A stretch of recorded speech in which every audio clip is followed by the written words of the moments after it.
Hello friends, welcome to ABD Global Exports. நான் உங்கள் ஏற்றுமதி நண்பன். ஸோ இன்னைக்கு நம்ம பார்க்க போகிற சப்ஜெக்ட் வந்து commission agents. First of all commission ஏஜென்ட்ஸ்னா யாரு? இவங்க வந்து ஃபர்ஸ்ட் ஆஃப் ஆல் ஏற்றுமதிக்கு வந்து ஆர்டர்ஸ் கிடைக்கிறதுக்கு வந்து ஹெல்ப் பண்ணுவாங்களா மாட்டாங்களா, இவங்கள்ட்ட இருக்கக்கூடிய ரிஸ்க் என்ன அப்படிங்கிறது நம்ம இன்னைக்கு பார்ப்போம். ஸோ கமிஷன் ஏஜென்ட்ஸ்னா பொதுவாக வந்து உங்களுடைய பொருளை விற்று கொடுக்கக்கூடிய ஒரு கம்பெனி இல்லை ஒரு இண்டிவிஜுவல். ஓகே, இது வந்து பல பொருட்களுக்கு இருக்கு. சே ஃபார் எக்ஸாம்பிள் லெதர் கார்மெண்ட்ஸாக இருக்கட்டும், இல்லை டெக்ஸ்டைல்ஸ் சம்மந்தப்பட்டமான விஷயமா இருக்கட்டும், ஃபர்னிச்சர்ஸாக இருக்கட்டும், அக்ரோ கமாடிட்டிஸ் எல்லாத்துலேயுமே வந்து பார்த்தீங்கன்னா கமிஷன் ஏஜென்ட்ஸ் இருக்காங்க.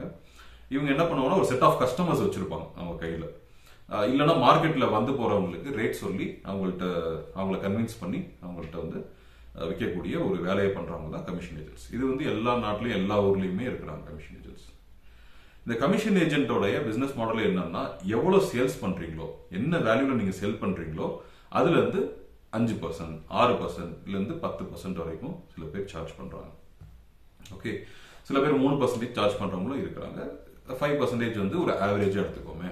ஓகே, ஸோ இந்த 5% வேல்யூ அந்த ஹோல் நீங்க சேல் பண்ணக்கூடிய எல்லா வேல்யூவும் சேர்ந்து, சே ஃபார் எக்ஸாம்பிள் ஒரு கண்டெய்னர் நீங்க இங்க இருந்து துபாய்க்கு அனுப்புறீங்க, அதோட வேல்யூ வந்து 10 லட்ச ரூபா, அதோட செல்லிங் வேல்யூ வந்து சே ஃபார் எக்ஸாம்பிள் 11 லட்ச ரூபா அப்படின்னா, தென் 11 லட்ச ரூபாயிலிருந்து 5% கமிஷன் அப்படின்ற பட்சத்தில் 55,000 ரூபாய் அவங்க எடுத்துக்கோங்க. அவங்க சேல்ஸ் பண்ணி கொடுத்துருவாங்க. ஸோ இது கேட்கும் போது நல்ல ஈஸியா இருக்கு, அப்போ பரவாயில்லையே ஒருத்தன் சேல் பண்ணி கொடுக்குறான் அப்படின்ற பட்சத்தில் நம்ம ஏன் அவங்களுக்கு பொருள் அனுப்பக்கூடாது அப்படிங்கிறத நம்ம யூஸ்வலா யோசிப்போம். இது இருக்கக்கூடிய ரிஸ்க் என்ன அப்படிங்கிறது நம்ம தெரிஞ்சுக்கிட்டு அதுக்கப்புறம் நம்ம அதை பத்தி டிசைட் பண்ணிக்கலாம். ஓகே, ஸோ அதுக்கு முன்னாடி ஒரு சின்ன கால்குலேஷன் உங்களுக்கு சொல்றேன். சே ஃபார் எக்ஸாம்பிள் நீங்க வந்து இன்னைக்கு நீங்க ஒரு கண்டெய்னர் அனுப்பும் போது அதோடைய வேல்யூ வந்து 10 லட்சமா இருக்கும். அது அங்கே போய் சேரும் போது, முக்கியமா அக்ரோ கமாடிட்டிஸ்ல போய் சேரும் போது அதோடைய ரேட்டை வந்து கம்மியாகலாம், ஜாஸ்தியும் ஆகலாம். ஸோ அவங்க கமிஷன் ஏஜென்ட்டை பொறுத்த வரைக்கும் விற்கணும், அவ்வளோதான்.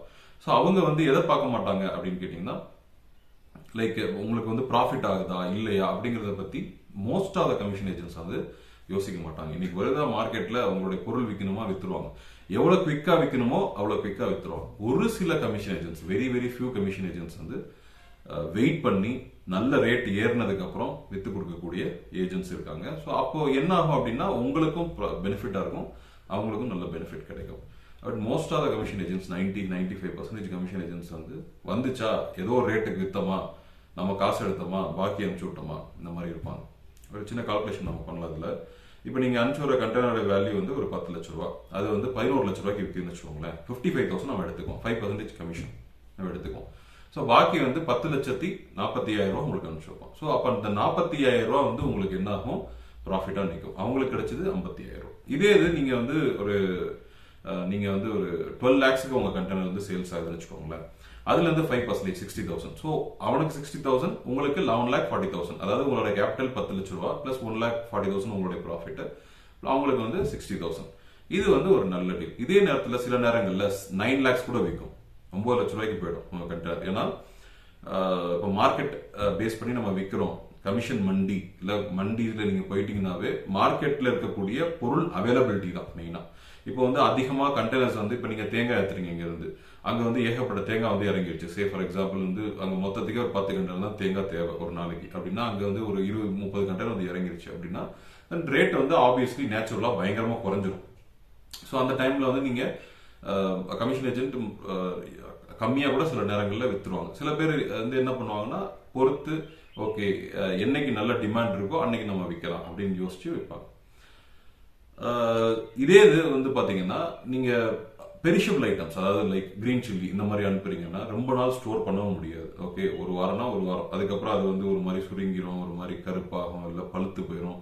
இந்த மாதிரி சில கமாடிட்டிஸ்ல அந்த ஒரு இஷ்யூஸும் இருக்குதுங்க. ஸோ கமிஷன் ஏஜென்ட்டோடைய வேலை இதுதான். ஓகே, இப்போ நம்ம அவங்களுக்கு எக்ஸ்போர்ட் பண்ணலாமா? தாராளமாக பண்ணலாம்.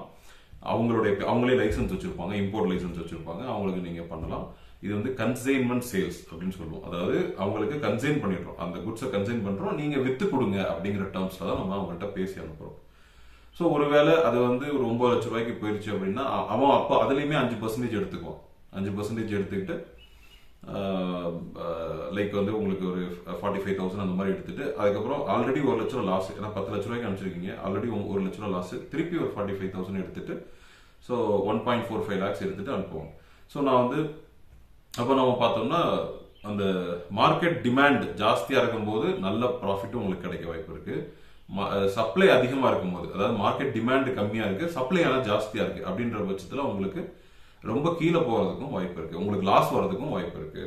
ஸோ என்னுடைய ஸ்டடி பொறுத்த வரைக்கும் என்னன்னா, நீங்க எப்படி கமிஷன் ஏஜென்ட் பிசினஸ் பார்க்கணும், நீங்க எக்ஸ்போர்ட் பண்றீங்க கமிஷன் ஏஜென்ட்ஸ்க்கு அப்படின்னா எப்படி பார்க்கணும்னா, 50% கண்டெய்னர்ஸ் வந்து லாஸ்ட்ல தான் இருக்கும். 50 to 60% கண்டெய்னர்ஸ் கூட லாஸ்ட்ல தான் இருக்கும். பாக்கி இருக்கக்கூடிய ஒரு 40 to 50% கண்டெய்னர்ஸ் தான் ப்ராஃபிட்ல இருக்கும். இந்த ப்ராஃபிட் வந்து உங்களுடைய லாஸை வந்து சமன் செய்ய முடிஞ்சிச்சு அப்படின்னா then you will be successful.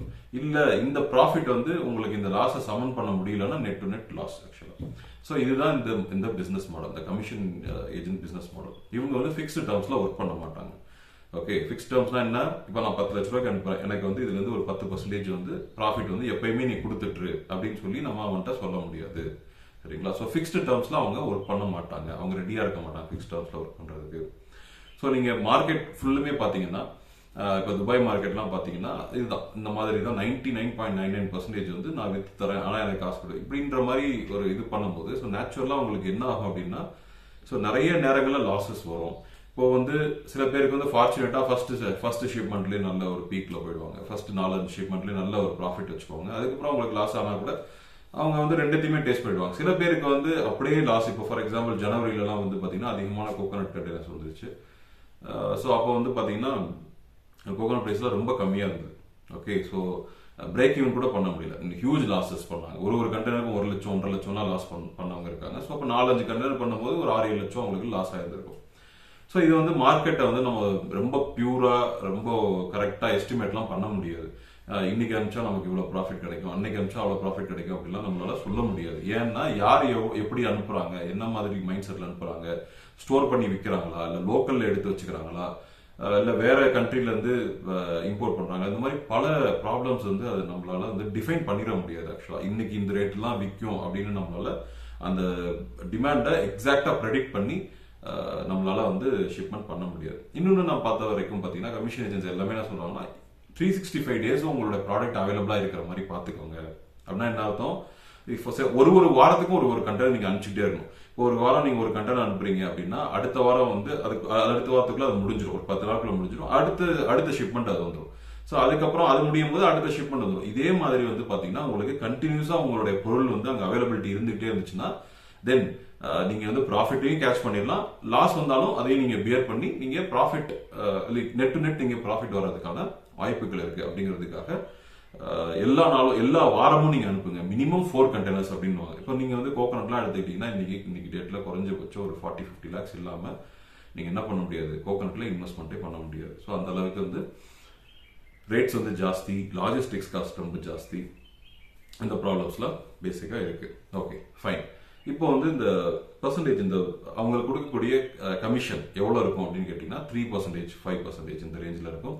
நீங்க ஈவன் கோயம்பேடுலாம் போனீங்கன்னா ரொம்ப ஜாஸ்தியா இருக்கு. ஆக்சுவலா இங்க லோக்கல் மண்டியில ரொம்ப ஜாஸ்தியா இருக்கு. நீங்க ஃபாரின்ல வந்து பாத்தீங்கன்னா கொஞ்சம் கம்மியாவே இருக்கு. ஆனா ஃபாரின் நீங்க அனுப்புறதுக்கு லாஜிஸ்டிக்ஸ் காஸ்ட் வந்து இன்னைக்கு இப்படி இருக்கக்கூடிய டேட்ல வந்து ரீஃபர்லாம் பயங்கர ரேட்ல போயிட்டு இருக்கு. 40 feet ரீஃபர் ரொம்ப ரேட்ல போயிட்டு இருக்கு. ஈவன் ட்ரை கண்டெய்னர் இன்னைக்கு ரேட் வந்து ரொம்ப ஜாஸ்தியா தான் பேசிக்கா இருக்கு. ஓகே, இப்போ நம்ம வந்து இதுல இருக்கக்கூடிய இந்த இதை பார்த்துட்டோம், நம்ம எப்படி வந்து இந்த கால்குலேஷன் ஒர்க் ஆகுது அப்படிங்கறத பார்த்துட்டோம். ஸோ இது தாண்டி என்ன ஆகும் அப்படின்னா, இப்போ ஃபார் எக்ஸாம்பிள் ஒரு கண்டெய்னர் அங்கே போச்சுன்னா அங்க லோக்கலா சில எக்ஸ்பென்சஸ் இருக்கு. லோக்கல் எக்ஸ்பென்சஸ் இன் சென்ஸ் அங்க இருக்கக்கூடிய வேட் கட்டணும். இப்போ துபாய் பொறுத்தவரை வேட், நீங்க லோக்கல் வேட் கட்டணும். அது வந்து எவ்வளவு வேல்யூ ஆஃப் த குட்ஸோ அதுல வந்து நீங்க ஒரு பர்சன்டேஜ் வந்து கட்டணும், 5% கட்டணும்னு வச்சுக்கோங்க. அதுக்கப்புறம் வந்து டிரான்ஸ்போர்ட்டேஷன், அதாவது அந்த போர்ட் ஜபலலி போர்ட்ல இருந்து மார்க்கெட்டுக்கோ இல்லை எந்த இடத்துக்கு எடுத்துட்டு போறீங்களோ அதுக்கான டிரான்ஸ்போர்ட்டேஷன் சார்ஜஸ் இது பே பண்ணணும். அதுக்கப்புறம் பார்க்கிங் சார்ஜஸ், மார்க்கெட்ல நீங்க பார்க் பண்ணணும் அப்படின்னா என்னோட வீடியோஸ்லேயே நான் போட்டிருப்பேன், துபாய் வீடியோஸ்லேயே. ஸோ நிறைய பார்க்கிங் கிடைக்காம சில வண்டிகள் வெளியில நிற்கும், இல்லை சுத்திக்கிட்டே இருக்கும். ஸோ பார்க்கிங் கிடைச்ச உடனே பார்க்கிங் சார்ஜஸ்ன்னு சொல்லிட்டு அது வந்து ஒரு நாளைக்கு 5000 ரூபாய். ஆக்சுவலா அது ஒரு இது இருக்குது ஆக்சுவலா. ஓகே, நம்ம வந்து அதுக்கப்புறம் வந்து பாத்தீங்கன்னா 14 நாள் ஃப்ரீ டேஸ் உங்களுக்கு கொடுப்பாங்க. கண்டெய்னர்ஸ்க்கு வந்து நீங்க வச்சுக்கலாம், ஹோல்டு பண்ணிக்கலாம். அதுக்கு வந்து சார்ஜஸ் கிடையாது. 14 நாள் தாண்டிச்சு அப்படின்னா டெஃபினட்டா வந்து தென் கண்டெய்னர் ஓனர்ஸ் வந்து உங்களை சார்ஜ் பண்ணுவாங்க. ஓகே, ஸோ அதுக்காக யூஸ்வலா என்ன பண்ணுவாங்க, 14வது நாள் ரிலீஸ் பண்ணிடுவாங்க. கண்டெய்னர் ரிலீஸ் பண்ணிட்டு அதை ஸ்டோரேஜுக்கு எடுத்துட்டு போயிடுவாங்க. அப்படி பொருள் இன்னும் வச்சு விற்கணும், பொறுமையா நம்ம வந்து எவ்வளோ டைம் ஆனாலும் பரவாயில்ல நல்ல ரேட்டில் தான் விற்கணும் அப்படின்னா தென் ஸ்டோரேஜுக்கு எடுத்துகிட்டு போயிடும். ஸ்டோரேஜ் எடுத்துகிட்டு போனால் அதுக்கும் காஸ்ட் இருக்குது. ஸ்டோரேஜுக்கு எடுத்துகிட்டு போகிற டிரான்ஸ்போர்ட்டேஷனுக்கும் காஸ்ட் இருக்குது. ஸோ இவ்வளோ காஸ்ட்டையும் தாண்டி நம்மளால ப்ராஃபிட் பண்ண முடியுமா அப்படின்னா ஒரே ஒரு இதில் சீக்ரெட் தான் இருக்குது. இல்லை நீங்கள் வந்து 365 டேஸும் அனுப்பிச்சாலே ஒழிய டெஃபினட்டாக வந்து you will not be successful. இது வந்து நீங்கள் ஸ்மார்ட் ட்ரேடிங் பண்ணலாம், டெஃபினட்டாக பண்ணலாம். பட் எந்த கமிஷன் ஏஜென்ட்டுமே ஸ்மார்ட் ட்ரேடிங் ஒத்துக்க மாட்டாங்க. ஸ்மார்ட் ட்ரேடிங்னா என்னன்னா லைக் விலை நல்லா பீக்ல இருக்கும்போது நம்ம வந்து ஒரு கண்டெய்னர் வந்து போட்டு விடுறது. இது வந்து ஒரு ஸ்மார்ட் ட்ரேடிங் ஸ்ட்ராட்டஜி. நம்மளால இது வந்து டெஃபினட்டா பண்ண முடியும். ஆனா எந்த கமிஷன் ஏஜென்ட்டுமே அதை ஒத்துக்க மாட்டாங்க. ஏன் அப்படின்னா கமிஷன் ஏஜென்ட்டை பொறுத்த வரைக்கும் அதிகமா டர்ன் ஓவர் இருக்கணும். அதிகமா டர்ன் ஓவர் இருக்கும்போது தான் அதிகமா உங்ககிட்ட இருந்து அவங்க சம்பாதிக்க முடியும். ஸோ அந்த ஒரு கான்செப்ட்ல அவங்க என்ன செய்யறாங்க அப்படின்னா நீங்க வந்து நான் இப்ப அனுப்புறேன், எனக்கு ரேட் நல்லா மேல போகும்போது நான் அனுப்புறேன் இப்படின்னு சொன்னா ஒத்துக்கவே மாட்டாங்க. ஸோ 365 டேஸ் இருக்கிற மாதிரி பாத்துக்கோங்க. இது வந்து ஒரு பெரிய disadvantage with commission agents.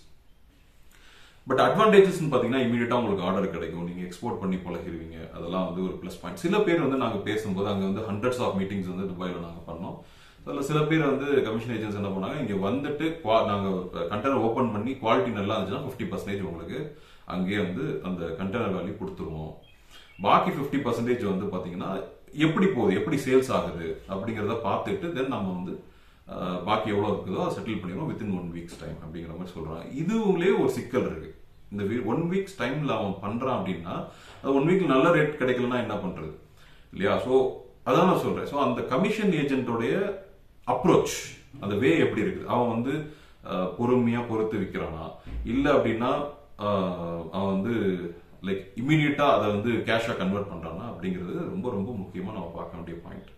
So நம்ம அப்சர்வ் பண்ணதுல வந்து பாத்தீங்கன்னா நிறைய பெர்சன்டேஜ் ஆஃப் கமிஷன் ஏஜென்ட்ஸ் என்ன செய்யறாங்கன்னா ரொட்டேஷன், அதிகமா ரொட்டேஷன் பண்றாங்க. இப்போ 100 கண்டெய்னர் ரொட்டேஷன் பண்றான். ஆனா அவங்ககிட்ட சொந்தமா ஒர்க்கிங் கேபிட்டல்ன்றது பாத்தீங்கன்னா ரொம்ப கம்மியா வச்சிருக்கான், 56 lakhs தான் வச்சிருக்கான். 100 கண்டெய்னர் ரொட்டேஷன் பண்ணும்போது ஒரு ஆவரேஜா ஒரு 10 லட்ச ரூபா ஒரு கண்டெய்னர்னு வச்சுக்கோங்களேன். ஸோ அப்போ 100 கண்டெய்னர் பண்ணும்போது ஒரு 10 கோடி ரூபாய் டர்ன் ஓவர் பண்றவன் ஸோ கையில ஒரு 5 கோடி இல்ல 3-4 கோடியாச்சும் வச்சிருந்துருக்கணும்ல. ஸோ அது இல்ல, 56 lakhs வச்சுட்டு 100 கண்டெய்னர்ஸ் பண்றாங்க. அப்படின்னா என்ன அர்த்தம்னா இப்போ உங்களுக்கு பேமெண்ட் கொடுக்கறதுக்கு இன்னொரு கண்டெய்னர் வித்துருவோம், இன்னொரு கண்டெய்னருக்கு பேமெண்ட் கொடுக்கறதுக்கு இன்னொருத்தனோட கண்டெய்னர், அடுத்து அவனுக்கு வந்துகிட்டே இருக்கணும் கண்டெய்னர். ஸோ ஒருத்தனோட வித்து இன்னொருத்தவனுக்கு பேமெண்ட் கொடுக்கலாம். இந்த மாதிரி ரொட்டேஷன் தான் வந்து அதிகமா அங்க பண்றாங்க. இதுதான் நான் பார்த்தேன். இது வந்து ஒரு டிஸ்டர்பிங்கான ஒரு விஷயம். ஏன் அப்படின்னா தன்னுடைய காசு தன்கிட்ட இருக்கக்கூடிய ஸ்ட்ரென்த் இல்லாம அவங்க வந்து என்ன பண்றாங்க, ரொட்டேஷனை டிபெண்ட் பண்ணி அவங்க வந்து பண்றாங்க.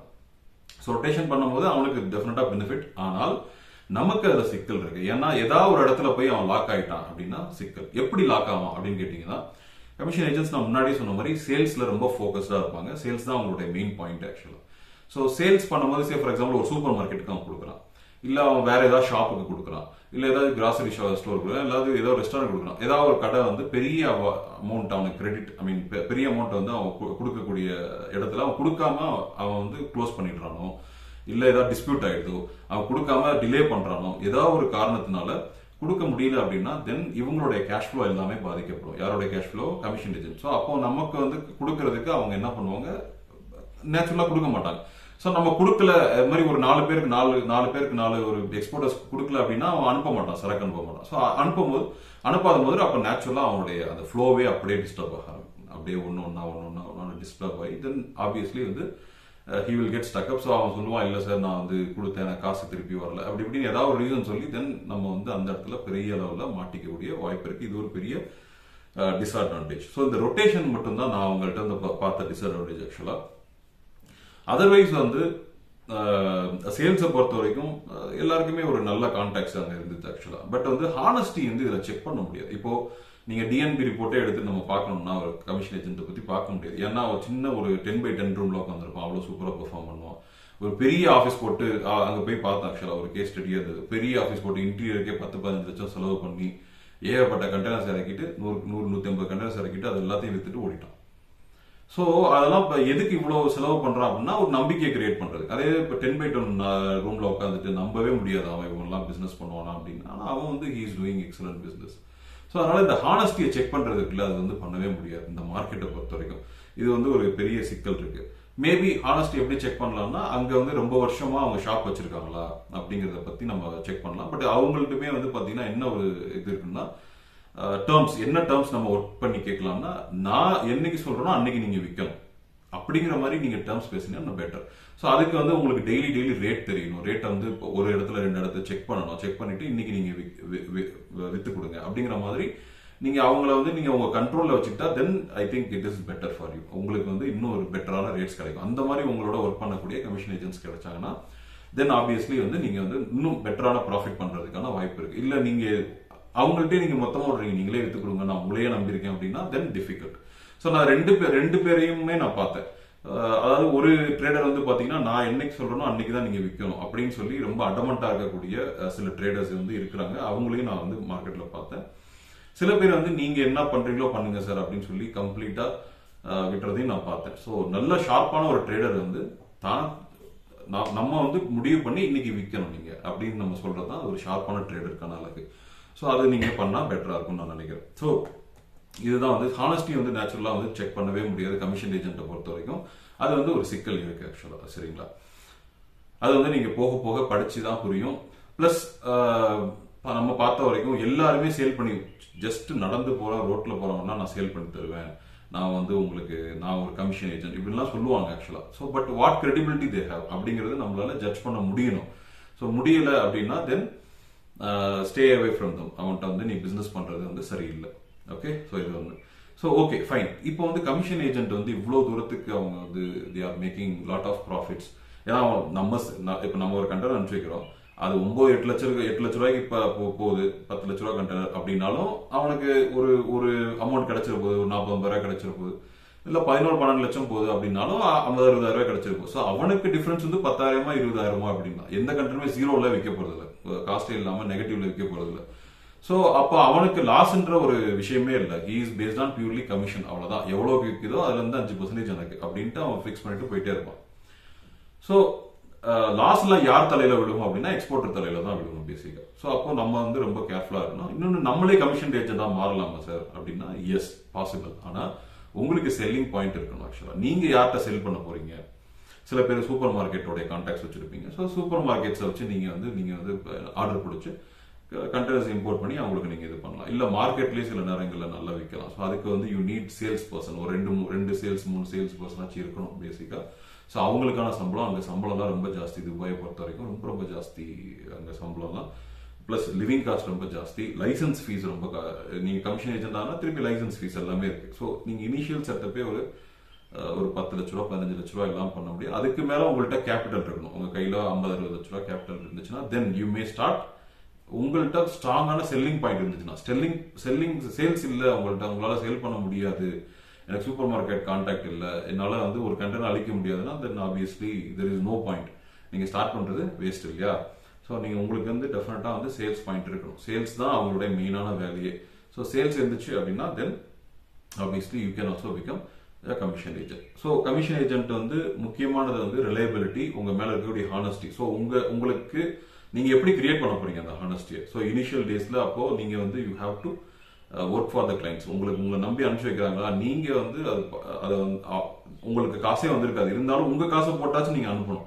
அவனோட சொல்ல டைமுக்கு அந்த ஹானர் பண்ணிட்டோம் அப்படின்னா தென் அவங்க உங்களை நம்ப ஆரம்பிப்பாங்க. அப்போ உங்களுக்கு ஓன் கேபிட்டல் வேணும். ஸோ சேல்ஸ் இருக்கணும், ஓன் கேபிட்டல் இருக்கும் இனிஷியல் டேஸ்ல. அப்பதான் ஹானஸ்டி பில்டப் ஆகும். Then you can become a successful commission agent. So மற்ற விஷயங்கள்லாம் இன்னும் நிறைய இருக்கு. லைக் எப்படி வந்து ஓன் கம்பெனி செட்டப் பண்றது, அதெல்லாம் நம்ம அடுத்தடுத்த வீடியோஸ் நம்ம பார்க்கலாம். சப்ஸ்கிரைப் பண்ணுங்க so that notifications will come to you. So சில பேர் வந்து இந்த இங்கிலீஷ்ல சப்டைட்டில்ஸ் போடுங்க அப்படின்னு சொல்லி சில வெளி மாநிலங்கள்லேருந்து கேட்குறாங்க. ஸோ டெஃபினட்டா வந்து நான் ஐ வில் ட்ரை, எனக்கு டைம் பெர்மிட் பண்ணுச்சுன்னா டெஃபினட்டா வந்து I will try to add subtitles also in English. இந்த வீடியோல இருந்து இல்லை அடுத்தடுத்த வீடியோஸ்ல இருந்து நான் டெஃபினட்டா ஆட் பண்றேன். உங்களுக்கு ஏதாச்சும் ஸ்பெசிஃபிக்கான டவுட்ஸ் இருந்துச்சு அப்படின்னா தாராளமாக கேட்கலாம். ஸோ இதுதான் இன்னைக்கு கமிஷன் ஏஜென்ட்டை பத்தி நம்ம பார்த்த விஷயங்கள். இன்னும் நிறைய விஷயங்கள் நான் வந்து என்னோட எக்ஸ்பீரியன்ஸ் நான் ஷேர் பண்ண இருக்கேன். கண்டினியூஸா பாருங்க. பை.